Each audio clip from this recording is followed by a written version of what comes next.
সালারে নাবালিকা গণধর্ষণের ঘটনায় এবার নির্যাতিতার পরিবারের সঙ্গে দেখা করলেন রাজ্যের প্রাক্তন প্রদেশ কংগ্রেস সভাপতি তথা সর্বভারতীয় কংগ্রেস নেতা অধীর রঞ্জন চৌধুরী।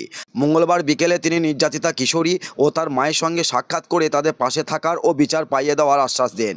একই সঙ্গে নাবালিকার প্রতি ঘটে যাওয়া এই অমানবিক অত্যাচারের তীব্র নিন্দা করেন তিনি। পরে সংবাদ মাধ্যমের মুখোমুখি হয়ে অধীর রঞ্জন চৌধুরী বলেন, যারা দোষী তাদের দ্রুত গ্রেপ্তার করে শুধু পুলিশকে দায়িত্ব সারলে হবে না, দোষীদের যাতে দৃষ্টান্তমূলক শাস্তি হয় তার জন্য পুলিশকে উদ্যোগ নিতে হবে। তিনি আরও বলেন যে রাজ্যের বিভিন্ন ক্ষেত্রে দেখা যায় ধর্ষণের মতো গুরুতর ঘটনায় দোষীদের গ্রেপ্তার করা হলেও বিচার প্রক্রিয়া দীর্ঘসূচিত্রার কারণে তারা পরে জামিন পেয়ে যায়। এর ফলে নির্যাতিতার পরিবার সঠিক বিচার থেকে বঞ্চিত হয়। তিনি আশা প্রকাশ করেন সালারের ক্ষেত্রে যেন এমনটা না হয়। প্রসঙ্গত গত 6 অক্টোবর রাতে চাঞ্চল্যকর এই ঘটনাটি ঘটে। অভিযোগ, একটি রেস্তোরাঁ থেকে বন্ধুর সঙ্গে স্কুটিতে চড়ে বাড়ি ফেরার পথে 5 দুষ্কৃতী তাদের পথ আটকায়। এরপর নাবালিকার বন্ধুকে মারধর করে তাড়িয়ে দিয়ে নাবালিকাকে জঙ্গলে টেনে নিয়ে গিয়ে গণধর্ষণ করা হয় বলে অভিযোগ। এই ঘটনায় নাবালিকার মা 5 জনের বিরুদ্ধে সালার থানায় অভিযোগ দায়ের করেন। ঘটনার কয়েক ঘন্টার মধ্যেই পুলিশ দ্রুত পদক্ষেপ নিয়ে 2 অভিযুক্তকে গ্রেপ্তার করে। এরপর আরও 1 অভিযুক্ত ধরা পড়ে। মঙ্গলবার আরও 2 অভিযুক্তকে গ্রেপ্তার করা হয়েছে। এই নিয়ে এই নারকীয় ঘটনায় অভিযুক্ত 5 জনকে গ্রেপ্তার করল পুলিশ। সংবাদ মাধ্যমের মুখোমুখি হয়ে সর্বভারতীয় কংগ্রেস নেতা অধীর রঞ্জন চৌধুরী কি বললেন শুনুন বিজ্ঞাপনের পর। ভারতপুরে এই প্রথমবার ইলেকট্রনিক্সের শোরুম স্কাই ইলেকট্রনিক্স পাবেন নামি দামি কোম্পানির AC, fridge, deep fridge, washing machine, গিকুলার, স্মার্ট এলইডি টিভি ইত্যাদি কোম্পানি সমস্ত রকম জিনিস ন্যায্য দামে পাইকারি ও খুচরো পাওয়া যায়। বিশেষভাবে মনে রাখবেন সমস্ত কোম্পানির ফাইন্যান্সের ব্যবস্থা আছে। ভরতপুর কিষাণ মান্ডির সন্নিকটে, ভরতপুর, মুর্শিদাবাদ।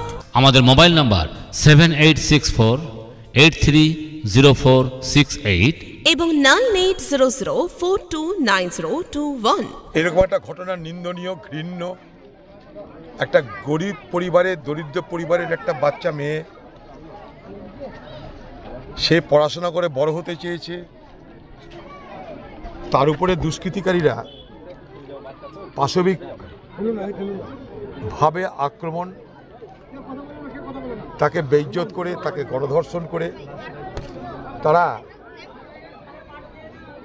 এ সালারবাসীর মুখ পুড়িয়েছে, ভরতপুরের মুখ পুড়িয়েছে, সকলের মুখ পুড়িয়েছে। আমাদের সালারের যে সাধারণ মানুষ, সালারের সাধারণ মানুষরা কিন্তু কখনোই কোনো নারীকে অসম্মান করার কথা ভাবতে পারে না। এই সালার, তালিপুর, এই বিস্তীর্ণ অঞ্চলে আমার আজ থেকে যোগাযোগ নেই। এখানে হয়তো কখনো মারামারি আছে, অনেক কিছু আছে, ঝগড়া আছে, মারামারি আছে, আক্রোশ আছে, কিন্তু কখনো নারীদের উপরে কোনো অত্যাচার হতে আমরা দেখিনি। মানে আমি আমার অভিজ্ঞতার কথা বলছি। এখানকার মানুষ খুব প্রাণবন্ত মানুষ। তাদের অভাব থাকলে, অভিযোগ থাকলেও তারা হেসে গেলে জীবনটাকে পরিচালনা করতে চায়। কিন্তু তাদের জীবনে এক দুঃসহনীয় ঘটনা ঘটে গেল। একটা গ্রাম, এমনি একটা গ্রামের মধ্যে একটা মেয়ের যদি কোনো রকমের বেইজ্জত হয়, তাকে যদি কেউ ধর্ষণ করে, তাহলে তার ভবিষ্যৎ বড় অসহনীয় হয়ে ওঠে, তার সারা জীবনটা অসহনীয় হয়ে ওঠে।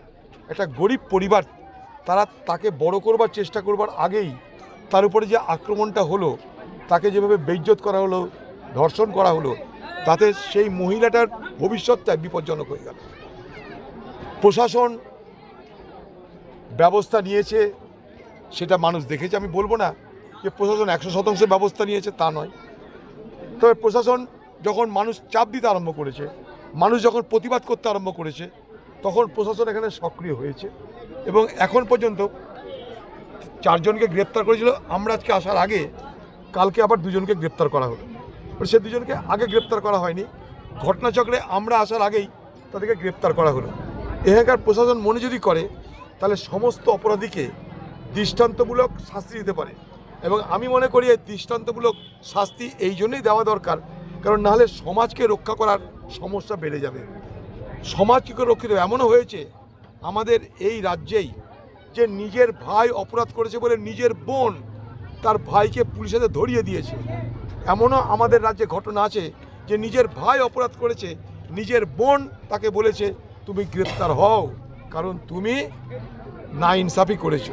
তো সেই বাংলায় দাঁড়িয়ে, সেই সালারে দাঁড়িয়ে এখানকার মানুষের কাছে আমার দাবি থাকবে যে রাজনীতি যেখানে যে থাক, কিন্তু কথা হচ্ছে আমার ঘরের মা বোনেরা, সন্তানেরা, তাদের নিরাপত্তা নিয়ে তাদের উপর আক্রমণ করার মধ্য দিয়ে আমরা আমাদের পাশবিক আচরণ যেন প্রকাশ না করি, আচ্ছা এটা দাদা, নিশ্চয়ই আমি দাবি করব। দাদা, এবং পাঁচজনের মধ্যে এবং আরেকটা কথা বলেছি যে একটু আগে বললাম যে এখানকার প্রশাসনকে একটা কথা বলবো যে অপরাধীদের দৃষ্টান্তমূলক শাস্তির ব্যবস্থা করে আপনারা প্রমাণ করে দিন যে হ্যাঁ প্রকৃত অপরাধীদের বিরুদ্ধে আপনারা কিছু করলেন, যাতে এখানকার মানুষ ভরসা পায় যে হ্যাঁ এখানকার প্রশাসন সত্যি একটা দক্ষ প্রশাসন। আমি শুধুমাত্র প্রশাসন এখানে দোষ চাপিয়ে আমি সব কিছু বলতে চাইছি না, কিন্তু প্রশাসন বলে তো বাংলা কিছু নেই। প্রশাসন বলে যদি কিছু থাকতো তাহলে বাংলায় সারা বাংলা জুড়ে এই বর্বরতা তো হতো না। এ বাংলায় অপরাধীরা বেঁচে যায়, ধর্ষণকারীরা বেঁচে যায়, কারণ তাদের কোনো না কোনোভাবে রাজনৈতিক যে যোগাযোগ, সরকারি দলের রাজনৈতিক যোগাযোগের কারণে অপরাধীদের বারবার বেঁচে যাচ্ছে। প্রশাসন চাইলেও এখানকার পুলিশের কি করার ক্ষমতা আছে আমার সে ব্যাপারে সন্দেহ আছে। হয়তো ধরেছে, কিন্তু শাস্তি দেওয়ার জন্য যে কড়া আইনি পদক্ষেপ করা দরকার, অভিযোগ যেভাবে লিপিবদ্ধ করা দরকার, কোর্টের কাছে যেভাবে প্রমাণপত্র পেশ করা দরকার, সেই জায়গাটাই এখানকার প্রশাসন কতটা দক্ষ হবে আমার সন্দেহ আছে, আমি জানি না।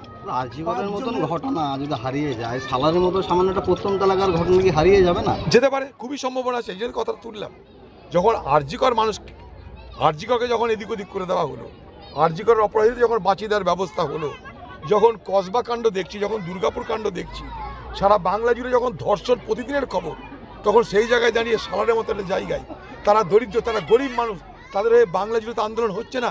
আমি কদিন আগে বীরভূম গেছিলাম, সেখানে একটা স্কুলের বাচ্চা মেয়েকে 10 ক্লাসের একটা ছাত্রীকে, সে আদিবাসী ছাত্রী, তাকে ধর্ষণ করে মেরে দিয়ে তার দেহটাকে কয়েক টুকরো করে ফেলে দিল। তার বাড়ির লোক টুকরো টুকরো দেহ নিয়ে তার সৎকার করেছে, অথচ কোথাও কোনো সাজা নাই, দৃষ্টান্তমূলক সাজা আমরা দেখছি না। দিল্লিতে অভয়াকাণ্ড ঘটেছিল, যারা অপরাধী, যারা ধর্ষণকারী, প্রত্যেকের ফাঁসি হয়েছিল।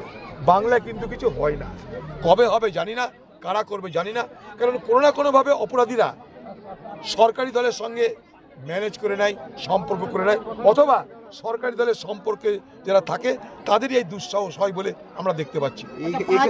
পাঁচজনের মধ্যে পাঁচজন ইতিমধ্যে অ্যারেস্ট হয়ে গেছে, এরপরে পুলিশের কাছে আপনারা আপনার দাবি কি থাকে? এই যে বললাম, প্রমাণপত্র সমস্ত কিছু সঠিকভাবে কোর্টে পেশ করে দৃষ্টান্তমূলক শাস্তিকে নিশ্চিত করা, না তো ধরলো আর ছাড়লো, তাতে লাভ কি আছে? এই ধর্ষকদের ধরলো আর ছাড়লো, এরকম বাংলায় তৃণমূল নেতাদের ধরছে আর ছাড়ছে, ওতে কি লাভ আছে? এরকম অনেক ধর্ষণকারীকে ধরেছে, ধর্ষণকারী ছাড়াও পেয়ে গেছে, ছাড়া পেয়ে আবার ধর্ষণও করতে লেগে গেছে। অতএব ওই প্রশাসনের গল্প করে লাভ নাই। আমরা সেই জন্য বলে এখানকার প্রশাসনকে দাবি করব যে এতদিন আসামিগুলো ঘুরছিল, আজকে আমরা আসার আগে কালকে আপনি গ্রেপ্তার করলেন, ভালো কথা, অন্তত তৎপর তো হলেন, অন্তত আসবার আগের দিনও তৎপর হলেন, ভালো লাগলো এটা। এবার তাদেরকে শাস্তি দেওয়ার দায়িত্ব কিন্তু আপনাদের, তথ্য প্রমাণ জোগাড় করতে হবে আপনাদের, কোর্টে প্রমাণপত্র পেশ করতে হবে আপনাদের, তবে তো তারা শাস্তি পাবে। তাহলে আরজিকর কাণ্ডের মতন আরেকটা কাণ্ড থেকে যাবে বাংলায়। এই ধর্ষকদের ক্ষেত্রে দাদা আপনার পছন্দের মোবাইল হ্যান্ডসেট ক্রয় করতে আসুন এক্সক্লুসিভ শোরুম রনি টেলিকম। এখানে টিভিএস, বাজাজ ও স্যামসাং ফাইন্যান্সের মাধ্যমে Oppo, Vivo, Realme, MI, OnePlus, iPhone কিস্তিতে মোবাইল পাওয়া যায় এবং পুরনো মোবাইল এক্সচেঞ্জ করা হয়। আমাদের ঠিকানা ভরতপুর বাজার আলিয়া হাই স্কুলের সন্নিকটে, ভরতপুর, মুর্শিদাবাদ। মোবাইল নম্বর 8170880880।